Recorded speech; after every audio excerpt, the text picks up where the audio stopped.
আমরা যখন কর্মবিরতিতে ছিলাম তখনও জুনিয়র ডাক্তারদের দোষ ছিল।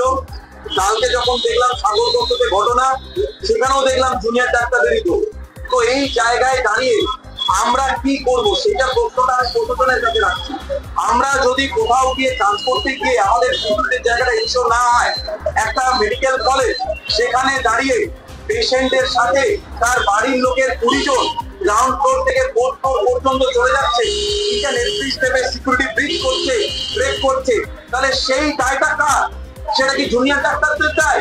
এবং সেখানে আমি বলতে পারি ওই ওয়ার্ডে আরো যারা পেশেন্ট ছিল, ওই যে 20 জন পেশেন্টের বাড়ির লোক উঠেছিলেন, তারা যে হামলা চালিয়েছেন আপনারা দেখেছেন, সিস্টারদেরকে মেরেছেন, সেই অবস্থায় যদি অন্য কোনো বাড়ির লোককে মারতো বা অন্য কোনো রোগী ক্ষতিগ্রস্ত হতো, তাহলে সেই জায়গা কার ছিল? সেটাও কি জুনিয়র ডাক্তারদের দায়? এবং সেই জায়গা থেকেই আমরা কিন্তু কর্মবিরতি আমরা যোগ দিয়েছিলাম কাজে।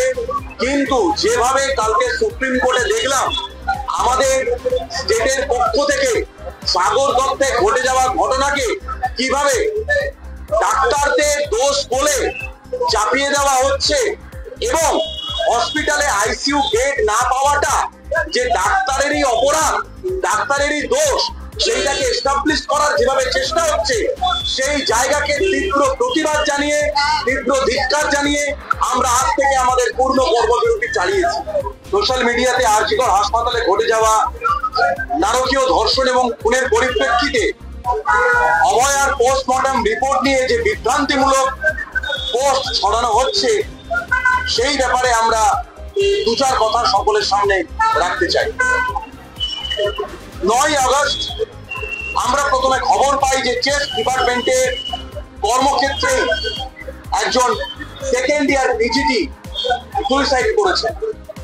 কিন্তু বেলা গড়ানোর সঙ্গে সঙ্গে আমরা জানতে পারি কেসটা সুইসাইড নয়, এটি একটি ধর্ষণ এবং খুনের ঘটনা। সেই সূত্র ধরেই আমাদের মনে সন্দেহ জন্মায়। সেই অবিশ্বাস এবং সন্দেহ থেকেই আমরা সমস্ত স্টুডেন্টরা পোস্টমর্টম প্রক্রিয়া যাতে সুষ্ঠুভাবে হয় তার জন্য ম্যাজিস্ট্রেট ইনকোয়েস্টের দাবি রাখি। পোস্টমর্টম প্রক্রিয়া হয় বিভিন্ন সিনিয়র পোস্টমর্টম বিশেষজ্ঞ, ম্যাজিস্ট্রেট এবং বিভিন্ন সিনিয়র পুলিশের তত্ত্বাবধানে। সেই প্রক্রিয়া ভালোভাবে সম্পূর্ণ করার সম্পূর্ণ দায়িত্ব বর্তায় ওনাদের ওপরেই।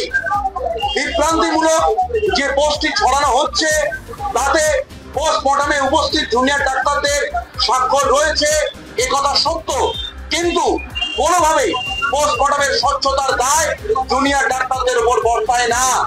কারণ আমরা আমাদের সীমিত জ্ঞান নিয়ে ওই মুহূর্তে দাঁড়িয়ে আমাদের পক্ষ থেকে সবটুকু দিয়ে চেষ্টা করেছিলাম যাতে এই নারকীয় খুন ও ধর্ষণের ঘটনাকে আত্মহত্যার মুখোশ না পরানো হয়।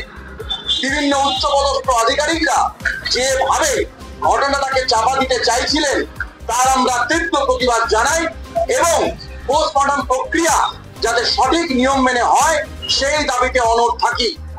সেই স্বচ্ছতার দাবি থেকেই আমরা পোস্টমর্টম রিপোর্ট কলকাতা পুলিশের কাছ থেকে দেখতে যাবার দাবি বারংবার রেখেছিলাম, যা আমাদেরকে পরবর্তীকালে পুলিশের পক্ষ থেকে দেখানো হয়নি।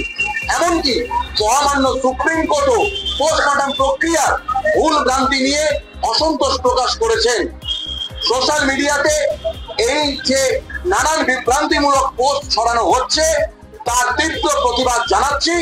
এছাড়া জুনিয়র ডাক্তারদের ওপর, জুনিয়র ডাক্তারদের অভয়ার ন্যায় বিচারের আন্দোলনকে যেভাবে বিভিন্ন ক্ষেত্রে বিভিন্ন মানুষজন বিভিন্নভাবে অনুষ্ঠিত করার প্রয়াস করছেন, সেই প্রয়াসকে জুনিয়র ডাক্তাররা, WBJDF-রা তীব্র ধিক্কার জানাচ্ছে।